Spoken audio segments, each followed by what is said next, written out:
First, it's a self-awareness game.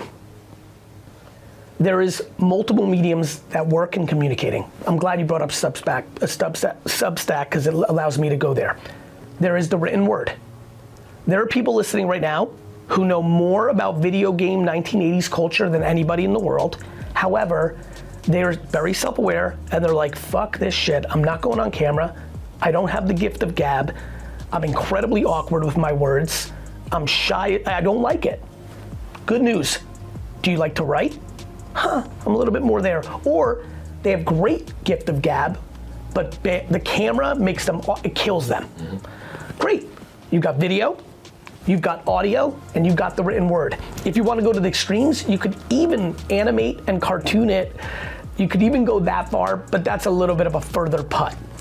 But what would I say? First, you have to know your medium. The preference is video, because video is a starting point to everything else. I do audio and written word without doing it, because everything's extracted from my video. So video is the holy grail, no question. Video killed the radio star, like that's right. However, it is not required. That's very important for people to hear. Number two, once you decide to do it, you have to decide your medium. So for example, if somebody who's listening is really into modern IP law with AI coming, with NFT culture, with Disney, with Pokemon, LinkedIn and YouTube are gonna be much better mediums for them potentially than let's say Facebook. Right, but if you're into parenting, Dr. Becky, big shout out, she's getting a lot of momentum. Facebook's a fucking dream. So you have to know where your audiences are, you have to know what mediums, and then per medium becomes the creative variable, meaning LinkedIn is a fucking monster for the written word. You write a fucking epic for Substack, like New York Times, opt-in, blogging, Medium, you write fucking 12, a newsletter person, you write fucking 12 paragraphs of fucking fire about something B2B or business oriented, and you post that on LinkedIn with a good picture, their now For You page stuff will get you lots of fucking views. Lots of reads. And LinkedIn is a very different audience. You get one proper fucker to read that, you're getting a message on LinkedIn that's gonna make you money. B2B and grown-up business, LinkedIn is one of the biggest opportunities that people miss because, for example, this iconic CPG brand you're building, if you write 4 paragraphs on your strategy of something you see on LinkedIn, that may lead to a business development deal that will never happen on Instagram where you're building consumer. The distributor from Walmart happens to come across it. You got it? Yeah. Right, and LinkedIn is so global, it could even be a small, cute live shopping player in China.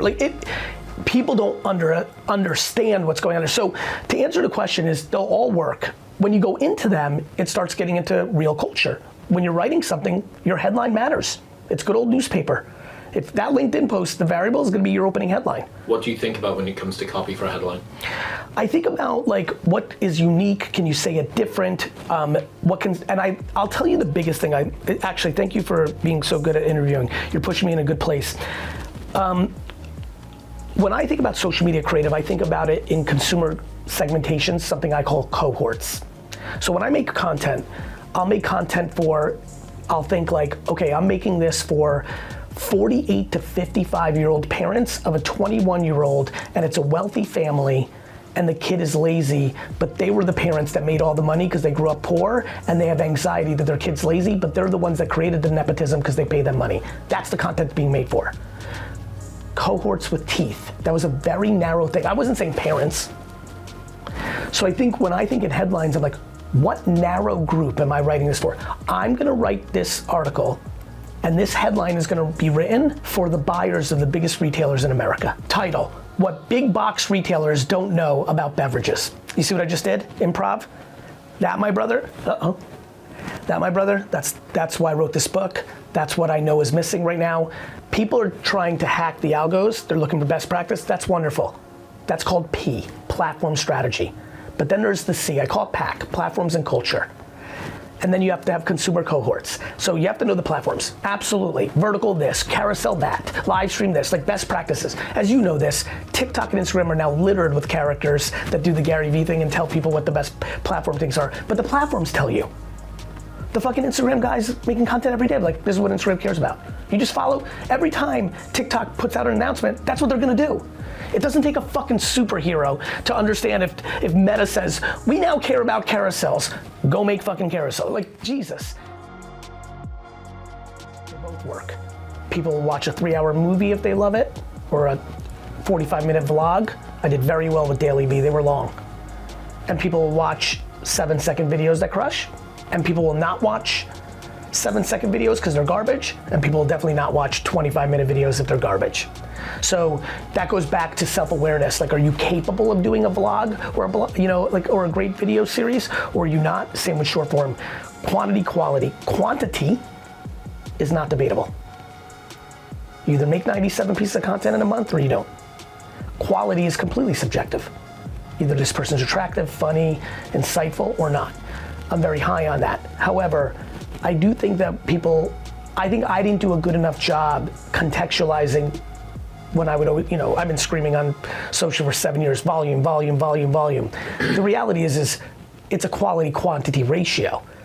Volume if you're capable. If you have a lot to say, if you have a lot of jokes, if you have a lot of good looks, if you have a lot of techniques, if you have shit to say, go, go, go, go, go, different ways, edits, different, If you don't, of course not. This goes back to earlier why I'm obsessed with passion or expertise.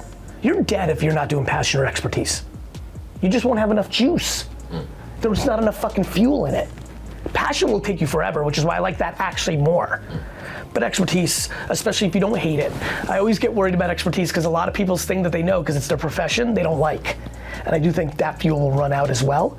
But to answer your question one more time, to recap for everybody, both long and short form work and don't work. It's based on how good are you. I think quantity matters, and in the future AI world, you're gonna get drowned out by the quantity of content if you're not committed to quantity. But yes, of course it's predicated on the quality of that quantity. I just think you should have more at-bats. Many of the posts I put out, with all this 20 years of expertise and writing the fucking book and being that fucking guy, I miss all the time. But I love that feeling. Like, I'm trying to learn. I saw somebody the other day in a piece of content making fun of me and my team for doing all sorts of different shit. And I was laughing because I'm like, no, that's the game. The point I think he was trying to make is like, he's lost his way, he doesn't know what he's doing, he's just throwing. We're not throwing against a wall to see what sticks. We're exploring different features and things to try to learn what's next. And I have the humility for it to not do well. Do you know that the reason most people suck at social media is they're scared to not get as many views as their little fragile ego needs to go through the day? I don't give a fuck. I'm streaming on Twitch on mute in my office. 83 people are watching. I don't give a fuck. That doesn't take away from everything I'm doing. Do you not think that there's a degree of optics? Like, people naturally use popularity as a proxy for quality. Of course. So to a degree, if you're consistently posting in a way that isn't getting, not saying that this is what you're doing, yeah, but if you're consistently posting in a way and it's like 83 likes, yeah, 9 likes, like, that says something to your audience about, when you look at YouTube and you see thumbnail, you see title, you see the name of the creator, you see how long it is, like, those are important metrics. But when you go on, you see how many people have viewed that video. It depends on if you're trading for popularity, sure, or the perception of popularity, sure. Depends on what you're trading on. For me, if 80 people are watching me on Twitch while I'm on mute all day, there's really no reason to watch it, but I'm just experimenting. If someone then decides like Garyvee fell off or sucks, that person is incredibly not smart. I'm not super worried about losing players. I could get 100 million views tomorrow if I decide to go fucking crazy on something I don't believe on that will goad the entire audience into watching. Who the fuck wants that? Like, it depends on what you're playing for. Too many people are trying to win with losing players, and too many people are not trying to win with winning players. One of the things I tell a lot of kids that fake the funk when they pitch me, businesses, I see you're gathering your thoughts because I want you to hear this. I think you're gonna really like this. No. I totally get it. One of my favorite meetings to have is a kid that comes in that's got it. The fucking juice. But I'm like listening. I love listening to a pitch. And I realized that she or he just pitched me and it would work on 99%, but not the 1%.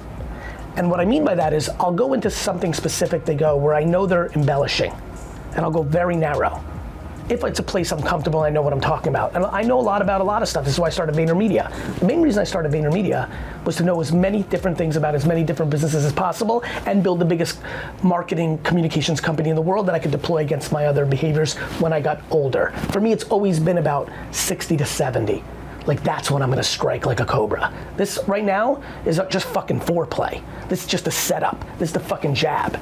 Anyway, when I'm in a meeting like that, I had this happen the other day with a kid, and I went deep, and I was like, da-da-da-da-da, and I could see the kid was a little bit like, because I was like calling him out, and by the way, he crushed it. Like, I'm like, this kid's gonna fucking win.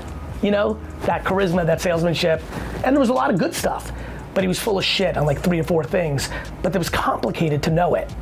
But it just happened to be in a space that I knew enough to be able to go there. He really took it well, which was what I wanted to see. Which gave me even more confidence that he's just 24 and he's gonna get there. And then I said something to him that I say a lot of shit and I'm into this shit, but I like those moments where I'm like, fuck, I think this person just internalized this and it's gonna be like a thing. And I can't wait for them to dominate and I'm gonna be old and they're gonna be like, Garyvee once said to me 30, I like that stuff and I like it for him. And I said, brother, you're gonna win with 99% of losing players. The problem is you do that pitch again to the 1% winners, you're gonna lose with all of them and they're the only people that matter. And that recaps what we just talked about. So yes, do I think perception is reality? Yes, I do. Do I think brand matters over everything? I sure do.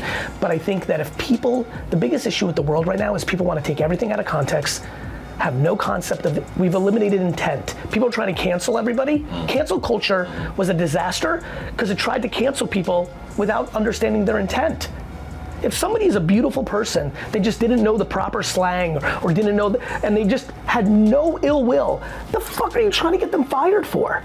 Similar to somebody seeing a video of like Mr. Beast on a post on Snap only have 80,000 views and be like, oh, he fell. That's not smart. That's not understanding what people, and by the way, back to your journey and his journey and the journey that I had with Empathy Wines and kind of knew CPG was next and why I talked about it forever and why I built VaynerMedia to be in CPG. A lot of creators are gonna care less about how many maximizing views. They're gonna care about views that translate into CPG sales or hours allocated to meetings in Bentonville or hours allocated to being on TikTok Live. Like, shit's gonna change. Shit changes. But the lack of courage and curiosity of the A-list to try new shit because they're worried about what we just talked about is why a lot of those people are gonna end up in the B-list.